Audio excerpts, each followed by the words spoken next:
ದೋಸೆ ಇದು ಸ್ಪೆಷಲಾಗಿ ನನ್ನ ಮಗನಿಗೋಸ್ಕರ.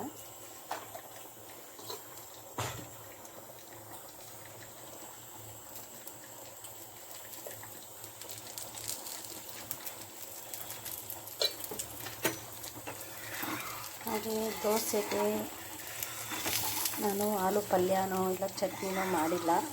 ನನ್ನ ಫೇವ್ರೆಟ್ ಮಟನ್ ಸಾಂಬಾರು ಮಾಡ್ತಾಯಿದ್ದೀನಿ.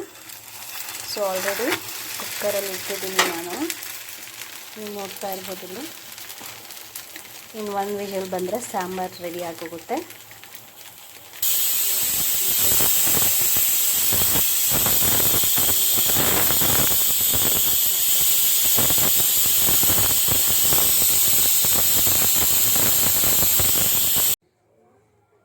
ನೋಡಿ ಇವಾಗ ಇದು ಆಗಿದೆ.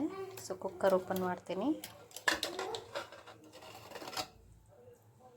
ನೋಡಿ, ವಾವ್,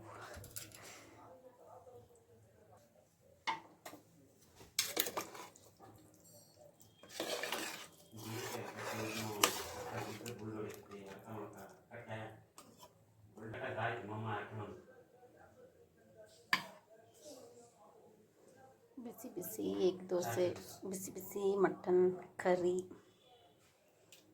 ಸ್ವಲ್ಪ ಸಲಾಡು,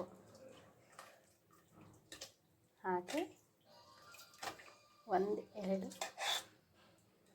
ಮಟನ್ ಪೀಸ್ ಇದ್ದುಬಿಟ್ರೆ ಆರಾಮಾಗಿ ಊಟ ಮಾಡ್ಬೋದು. ಏನಂತೀರಾ? ನನ್ನ ವಿಡಿಯೋ ಇಷ್ಟ ಆಗಿದ್ದರೆ ಲೈಕು ಕಮೆಂಟು ಶೇರ್ ಮಾಡಿ. ಹಾಗೆ ನನ್ನ ಚಾನಲ್ನ ಸಬ್ಸ್ಕ್ರೈಬ್ ಮಾಡಿಕೊಂಡು ಸಪೋರ್ಟ್ ಮಾಡಿ. ಎಲ್ಲರಿಗೂ ಥ್ಯಾಂಕ್ ಯು. ಹ್ಯಾಪಿ ಸಂಡೇ ಅಂತ ಹೇಳ್ತಾ ಈ ವಿಡಿಯೋನ ನಿಲ್ಲಿಸ್ತಾ ಇದ್ದೀನಿ.